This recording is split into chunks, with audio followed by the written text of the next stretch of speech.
Hello അസ്സലാമു എല്ലാവർക്കും പുതിയൊരു വീഡിയോയിലേക്ക് സ്വാഗതം.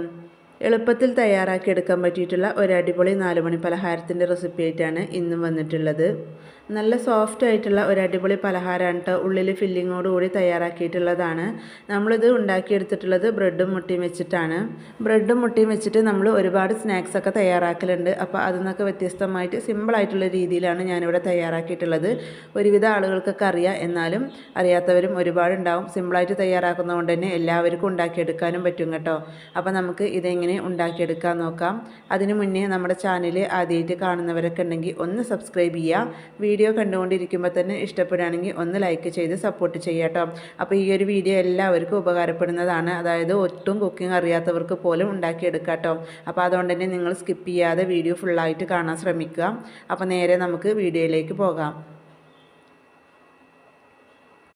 അപ്പോൾ ഈ ഒരു പലഹാരം തയ്യാറാക്കി എടുക്കാനായിട്ട് നമുക്ക് ആദ്യം തന്നെ മസാല ഒന്ന് റെഡിയാക്കി എടുക്കാനുണ്ട്. അപ്പോൾ അതിന് വേണ്ടിയിട്ട് ഇതുപോലെ ഒരു പാന് വെച്ചിട്ടുണ്ട്. നല്ലപോലെ ചൂടായതിന് ശേഷം അതിലേക്ക് ഞാൻ കുറച്ച് വെളിച്ചെണ്ണയാണ് കേട്ടോ ഒഴിച്ചു കൊടുത്തിട്ടുള്ളത്. 1-2 ടീസ്പൂൺ മാത്രം വെളിച്ചെണ്ണ ഒഴിച്ചു കൊടുക്കുക കേട്ടോ. ഒരുപാട് എണ്ണ ഒഴിച്ചു കൊടുക്കേണ്ട ആവശ്യമൊന്നുമില്ല. അപ്പോൾ ഈ ഒരു എണ്ണ നല്ലപോലെ ചൂടായി വരുന്ന സമയത്ത് ഇതിലേക്ക് ഞാൻ 2 സവാളയാണ് കേട്ടോ കട്ട് ചെയ്തത് ചേർത്ത് കൊടുത്തിട്ടുള്ളത്. അത്യാവശ്യം വലുപ്പമുള്ള 2 സവാള തന്നെയാണ് എടുത്തിട്ടുള്ളത്. ഇനി ഇത് നല്ലപോലെ ഒന്ന് വാടി കിട്ടണം. ഏകദേശം ഒരു 1/4 ഭാഗത്തോളം വാടി കിട്ടണം. അപ്പോൾ ഒരു മീഡിയം ഫ്ലെയിമിലിട്ടിട്ട് ഇതുപോലെ ഇളക്കി കൊടുക്കുക. ഈ ഒരു സമയത്ത് തന്നെ ഇതിലേക്ക് ആവശ്യമായിട്ടുള്ള ഉപ്പ് ചേർത്ത് കൊടുക്കുക കേട്ടോ. അപ്പോൾ നമുക്ക് മസാലയ്ക്ക് എത്രത്തോളം ഉപ്പ് വേണോ അതിനനുസരിച്ച് ഉപ്പ് ചേർത്ത് കൊടുക്കുക. ഈ ഒരു സമയത്ത് ഉപ്പ് ചേർത്ത് കൊടുക്കുമ്പോൾ പെട്ടെന്ന് നമുക്ക് സവാള വാടിക്കിട്ടും ചെയ്യും. അപ്പോൾ ഞാനിവിടെ ഒരു 1/2 ടീസ്പൂണിൻ്റെ അടുത്ത് ഉപ്പ് ചേർത്ത് കൊടുത്തിട്ടുണ്ട്. ഉപ്പ് ചേർത്ത് കൊടുത്തിട്ട് വീണ്ടും നല്ലപോലെ ഇളക്കി കൊടുക്കട്ടെ. ഈ ഒരു സമയത്തൊക്കെ മീഡിയം ഫ്ലെയിമിൽ തന്നെ ഇട്ട് കൊടുത്തിട്ടുള്ളത്. ഒരുപാട് സവാള വാടിയിട്ട് നല്ല സോഫ്റ്റ് ആയിട്ട് കിട്ടേണ്ട ആവശ്യമൊന്നുമില്ല കേട്ടോ. ഒരു 1/4 ഭാഗത്തോളം മാത്രം ആയി കിട്ടിയാൽ മതി. ഇപ്പോൾ ഏകദേശം ഒരു പകുതിയോളം ആയിട്ടുണ്ട് കേട്ടോ. ഈ ഒരു സമയത്ത് ഇതിലേക്ക് ഞാൻ വെളുത്തുള്ളിയും ഇഞ്ചിയും ചതച്ചതാണ് കേട്ടോ ചേർത്ത് കൊടുക്കുന്നത്. നമ്മൾ വെളുത്തുള്ളി ഇഞ്ചിയും പേസ്റ്റ് ആക്കിയിട്ട് ചേർത്ത് കൊടുക്കുന്നതിനേക്കാളും നല്ലത് ചതച്ച് ചേർത്ത് കൊടുക്കുകയാണ് ഇതുപോലെയൊക്കെ മസാല തയ്യാറാക്കുമ്പോൾ. അത് രണ്ടും കൂടി 1 ടീസ്പൂണാണ് കേട്ടോ ചേർത്ത് കൊടുത്തിട്ടുള്ളത്. ഇനി ഇത് നല്ലപോലെ വീണ്ടും ഒന്ന് ഇളക്കി കൊടുക്കുക. ഇഞ്ചിയുടെയും വെളുത്തുള്ളിയുടെയൊക്കെ ഒരു പച്ചച്ചുവ മാറുന്നവരെ നമുക്കൊന്ന് ഇളക്കി കൊടുക്കണം. ഏകദേശം 1 മിനിറ്റോളൊക്കെ മാത്രം ഇളക്കി കൊടുത്താൽ മതി. അപ്പോഴേക്കും ഇതിൻ്റെ ആ ഒരു പച്ചച്ചുവയൊക്കെ ഒന്ന് നല്ലപോലെ ഒന്ന് മാറിക്കിട്ടും. ഇനി ഇതിലേക്ക് കുറച്ച് കറിവേപ്പിലയാണ് കേട്ടോ ചേർത്ത് കൊടുക്കുന്നത്. ഞാനിവിടെ ഒരു തണ്ട് കറിവേപ്പില മാത്രമാണ് ചേർത്ത് കൊടുത്തിട്ടുള്ളത്. അപ്പോൾ അതും കൂടി ചേർത്തിട്ട് വീണ്ടും നല്ലപോലെ ഒന്ന് ഇളക്കി കൊടുക്കുക.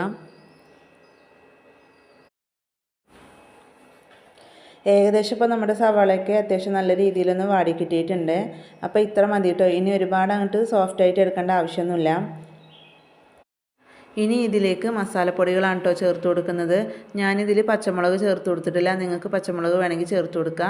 ഞാനിവിടെ 1/2 ടീസ്പൂണോളം മുളക് പൊടിയാണ് കേട്ടോ ചേർത്ത് കൊടുക്കുന്നത്. മുളക് പൊടിയൊക്കെ നമ്മുടെ എരിവിനനുസരിച്ച് ചേർത്ത് കൊടുക്കുക. പിന്നെ അതുപോലെ തന്നെ ഒരു 1/4 ടീസ്പൂണോളം മഞ്ഞൾപ്പൊടിയും ഒരു 1/4 ടീസ്പൂണോളം ഗരം മസാലപ്പൊടിയും 1 ടീസ്പൂണോളം ചിക്കൻ മസാലപ്പൊടിയും ചേർത്ത് കൊടുക്കുന്നുണ്ട്.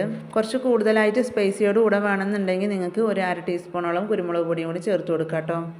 അപ്പോൾ മസാലപ്പൊടികളായിട്ട് ഇത്ര മാത്രം ചേർത്ത് കൊടുത്താൽ മതി. ഇനി ഇതെല്ലാം കൂടി നല്ലപോലെ മിക്സ് ചെയ്തതിൻ്റെ ശേഷം ആ ഒരു പൊടികളുടെയൊക്കെ ഒരു പച്ചമണം മാറുന്നവരെ നല്ലപോലെ ഒന്ന് ഇളക്കി കൊടുക്കുക.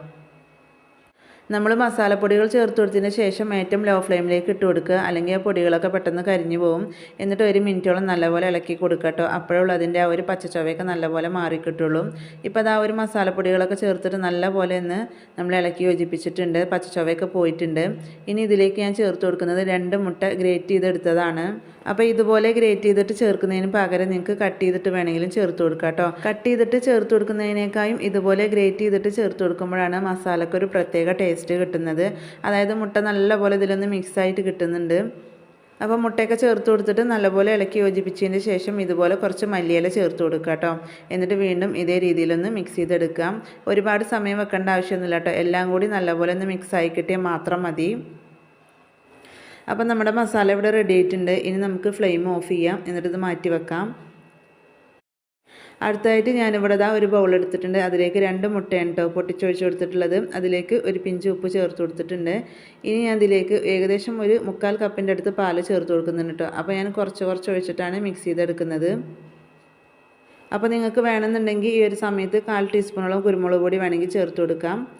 നല്ലപോലെ മിക്സ് ചെയ്തതിൻ്റെ ശേഷം ഇതിലേക്ക് ഞാൻ കുറച്ച് മല്ലിയിലയും കൂടി ചേർത്ത് കൊടുക്കുന്നുണ്ട്. അപ്പോൾ ഈ ഒരു സമയത്ത് മല്ലിയില ഇതിലേക്ക് ചേർത്ത് കൊടുക്കുന്നത് കയ്യിലുണ്ടെങ്കിൽ ചേർത്ത് കൊടുക്കുക കേട്ടോ, അല്ലെങ്കിൽ കുഴപ്പമൊന്നുമില്ല. അപ്പോൾ ഇതുപോലെ മല്ലിയിലയൊക്കെ ചേർത്ത് കൊടുക്കുമ്പോൾ ഒരു പ്രത്യേക സ്മെല്ലായിരിക്കും. അപ്പോൾ ഞാൻ കുറച്ചും കൂടെ പാൽ ഒഴിച്ചു കൊടുത്തിട്ടുണ്ട്. അപ്പോൾ വീണ്ടും നല്ലപോലെ ഒന്ന് മിക്സ് ചെയ്ത് യോജിപ്പിച്ചെടുക്കുന്നുണ്ട്. അപ്പോൾ ഞാനിവിടെ 2 മുട്ടയും 3/4 കപ്പ് പാലുമാണ് എടുത്തിട്ടുള്ളത്. അപ്പോൾ നമ്മൾ എത്രത്തോളം ബ്രെഡൊക്കെ എടുക്കുന്നുണ്ട് അതിനനുസരിച്ച് പാലും മുട്ടയൊക്കെ ചേർത്ത് കൊടുക്കുക. അപ്പോൾ മുട്ടയും പാലൊക്കെ ഇവിടെ നല്ലപോലെ മിക്സ് ചെയ്തെടുത്തിട്ട് ഇതിവിടെ റെഡി ആയിട്ടുണ്ട്. ഇനി നമുക്ക് സ്നാക്ക് റെഡിയാക്കി എടുക്കാം. അപ്പോൾ സ്നാക്ക് തയ്യാറാക്കി എടുക്കാൻ ഞാൻ ഇതുപോലെ ഒരു പാത്രമാണ് എടുത്തിട്ടുള്ളത്. ഇനി ഇതിലേക്ക് ബ്രെഡാണ് ഇതുപോലെ വെച്ച് കൊടുത്തിട്ടുള്ളത്. അതായത് നമ്മൾ നേരത്തെ മുട്ടയും പാലും പാടെ മിക്സ് ചെയ്തിട്ട് ഒരു ബാറ്റർ റെഡിയാക്കി എടുത്തിട്ടുണ്ടായിരുന്നല്ലോ, അതിലിങ്ങനെ ഡിപ്പ് ചെയ്തതിന് ശേഷം ഇതിലേക്ക് വെച്ച് കൊടുക്കുക കേട്ടോ. എന്നിട്ട് ഇത് ഫുള്ളായിട്ടൊന്ന് കവർ ചെയ്തെടുക്കുക. ഇതിൻ്റെ ആ ഒരു അടിവശം ബ്രെഡ് കുറച്ച് കയറ്റി വെച്ച് കൊടുക്കുക കേട്ടോ, ഇതിൻ്റെ ആ ഒരു സൈഡ് വശത്തൊക്കെ, അപ്പോഴേ കറക്റ്റായിട്ട് നമുക്ക് കിട്ടുള്ളൂ. ഇപ്പോൾ അതാ ഇതിൻ്റെ ആ ഒരു അടിവശം നല്ലപോലെ ഒന്ന് കവർ ചെയ്തെടുത്തിട്ടുണ്ട് കേട്ടോ. ഇതുപോലെ വേണം നമുക്ക് റെഡിയാക്കി എടുക്കാനും. ഞാനിവിടെ ഒരു 8 ബ്രെഡാണ് എടുത്തിട്ടുള്ളത്. നമ്മൾ എടുക്കുന്ന പാത്രത്തിൻ്റെ അളവിനനുസരിച്ചായിരിക്കും ബ്രെഡൊക്കെ എടുക്കേണ്ടത്. അപ്പോൾ ഇതുപോലെ നിരത്തി വെച്ച് കൊടുത്തതിന് ശേഷം ഇതിൻ്റെ മുകളിലേക്ക് നമ്മൾ നേരത്തെ റെഡിയാക്കി വെച്ചിട്ടുണ്ടായിരുന്ന ഫില്ലിങ്സ് ആണ് ഇട്ട് കൊടുക്കുന്നത്. ഇത് നല്ലൊരു ഹെൽത്തി ആയിട്ടുള്ളൊരു പലഹാരം കൂടിയാണ്. നമ്മളിത് ഓയിലൊന്നും ഫ്രൈ ചെയ്യാതെ തയ്യാറാക്കുന്നതുകൊണ്ട് തന്നെ നല്ല ഹെൽത്തിയാണ് കേട്ടോ. ഇപ്പോൾ ആ ഫില്ലിങ്സൊക്കെ നമ്മൾ ഇട്ട് കൊടുത്തിട്ടുണ്ട്. ഇനി ഇതൊന്ന് ലെവൽ ചെയ്തെടുക്കുക, എല്ലാ വശത്തും ഒരേപോലെ ഒന്ന് ആക്കിയെടുക്കുക. ഇതിപ്പോൾ സിമ്പിളായ രീതിയിലാണ് മസാല തയ്യാറാക്കിയിട്ടുള്ളത്, അതായത് മുട്ട ഗ്രേറ്റ് ചെയ്തിട്ട്. അപ്പോൾ നിങ്ങൾക്ക് ചിക്കൻ ഉണ്ടെങ്കിൽ ചിക്കൻ ഫ്രൈ ചെയ്തതിന് ശേഷം ചെറുതായി കട്ട് ചെയ്തിട്ട് അത് വേണമെങ്കിലും ചേർത്ത് കൊടുക്കാം കേട്ടോ. അപ്പോൾ മസാലയൊക്കെ ഫുള്ളായിട്ട് ഇട്ട് കൊടുത്തിട്ടുണ്ട്. ഇനി നമുക്കിതെല്ലാം ഒന്ന് ലെവൽ ചെയ്തെടുക്കാം. അപ്പം ഞാനിവിടെ 2 സവാള വെച്ചിട്ടാണ് കേട്ടോ തയ്യാറാക്കിയിട്ടുണ്ടായിരുന്നത് മസാല. അതുപോലെ തന്നെ 2 മുട്ടയും ചേർത്ത് കൊടുത്തിട്ട്. അപ്പോൾ അത് നമുക്ക് കറക്റ്റായിട്ട് കിട്ടിയിട്ടുണ്ട് കേട്ടോ. നിങ്ങൾ കുറച്ചും കൂടി വലുപ്പത്തിലുള്ള ഒരു സ്നാക്കാണ് തയ്യാറാക്കുന്നതെങ്കിൽ ഇതിൻ്റെയൊക്കെ അളവൊന്ന് കൂട്ടിയെടുത്താൽ മതി. അതല്ല കുറച്ചും കൂടി ചെറിയ പാത്രത്തിലാണ് നമ്മൾ തയ്യാറാക്കുന്നതെങ്കിൽ അതിനനുസരിച്ച് മസാല കുറക്കും ചെയ്യാം കേട്ടോ. അപ്പോൾ അതൊക്കെ നമ്മുടെ ഇഷ്ടത്തിനനുസരിച്ച് ചെയ്തെടുക്കാം. അപ്പോൾ നമ്മൾ ഫില്ലിങ്ങൊക്കെ സെറ്റാക്കി എടുത്തിട്ടുണ്ട്. ഇനി ഇതിൻ്റെ മുകളിൽ നമുക്ക് ബ്രെഡ് വെച്ചിട്ട് തന്നെ ഒന്ന് കവർ ചെയ്തെടുക്കണം. അപ്പോൾ ഇതുപോലെ ഓരോ ബ്രെഡും ആ ഒരു ബാറ്ററിൽ ഡിപ്പ് ചെയ്തതിൻ്റെ ശേഷം വെച്ച് കൊടുക്കുക. എന്നിട്ട് മുഴുവനായിട്ടൊന്ന് കവർ ചെയ്തെടുക്കുക. ഇത് നമ്മൾ ബ്രെഡ് വെച്ചിട്ട് കവർ ചെയ്യുന്ന സമയത്ത് ഇതിൻ്റെ ആ ഒരു അരികു വശങ്ങളൊക്കെ നല്ലപോലെ ഒന്ന് സെറ്റ് ചെയ്തെടുക്കണം. അതായത് ഒട്ടും ഗ്യാപ്പില്ലാതെ നല്ല രീതിയിൽ തന്നെ ഒന്ന് കവർ ചെയ്തെടുക്കണം. അപ്പോൾ നമ്മൾ കൈ കൊണ്ട് തന്നെ നല്ലപോലെ ഒന്ന് പ്രസ് ചെയ്തിട്ട് നല്ല രീതിയിലൊന്ന് ലെവൽ ചെയ്തെടുത്താൽ മതി. ഇപ്പോൾ ഞാനിത് മുഴുവനായിട്ടും വെച്ച് കൊടുത്തിട്ടുണ്ട്. അപ്പോൾ ബാക്കിയൊന്ന് മുട്ടയുടെ മിക്സ് ഇതിലേക്ക് ഒഴിച്ചു കൊടുക്കുന്നുണ്ട് കേട്ടോ. അപ്പോൾ ഇത് എല്ലാ വശവും കണ്ടോ ഒരുപോലെ ഒന്ന് സെറ്റ് ചെയ്തെടുത്തിട്ടുണ്ട് കേട്ടോ. ഒട്ടും ഗ്യാപ്പുകളൊന്നും ഇല്ലാതെ നല്ല രീതിയിൽ തന്നെ സെറ്റ് ചെയ്തെടുത്തിട്ടുണ്ട്. ഇനി ഇത് അടച്ച് വെച്ചിട്ട് ഏറ്റവും ലോ ഫ്ലെയിമിൽ ഒരു 20 മിനിറ്റോളം ഒന്ന് വേവിച്ചെടുക്കണം. അപ്പോൾ ഡയറക്റ്റായിട്ട് ഫ്ലെയിമിൻ്റെ മുകളിൽ വെച്ച് കൊടുക്കരുത് കേട്ടോ. ഒരു പഴയ ദോശത്തവിയൊക്കെ വെച്ചിട്ട് അതിൻ്റെ മുകളിലേക്ക് വെച്ച് കൊടുക്കുക. അപ്പോൾ ഏകദേശം ഒരു 20 മിനിറ്റോളം ആയിട്ടുണ്ട് കേട്ടോ. അപ്പോൾ നമുക്ക് ഫ്ലെയിം ഒന്ന് ഓഫ് ചെയ്യാം. അപ്പോൾ ഇതിൻ്റെ ഒരു വശം ആയിട്ടുണ്ട്. അപ്പോൾ ഏറ്റവും ലോ ഫ്ലെയിമിൽ തന്നെ ഇട്ട് കൊടുക്കുക. മുട്ടയും ബ്രെഡൊക്കെ ആയതുകൊണ്ട് പെട്ടെന്ന് കരിഞ്ഞു പോകും. ഇനി നമുക്കതിൻ്റെ ഒരു മുകൾ വശം ഒന്ന് മൊരിയിപ്പിച്ചെടുക്കണം. അപ്പോൾ അതിന് വേണ്ടിയിട്ട് ഇതുപോലെ ഒരു പാൻ എടുത്തിട്ടുണ്ട്. അതിലേക്ക് ഒരു പീസ് ബട്ടറാണ് ഇട്ട് കൊടുത്തിട്ടുള്ളത്. ആ ബട്ടറിന് പകരം നിങ്ങൾക്ക് ഓയിൽ വേണമെങ്കിലും ചേർത്ത് കൊടുക്കാം.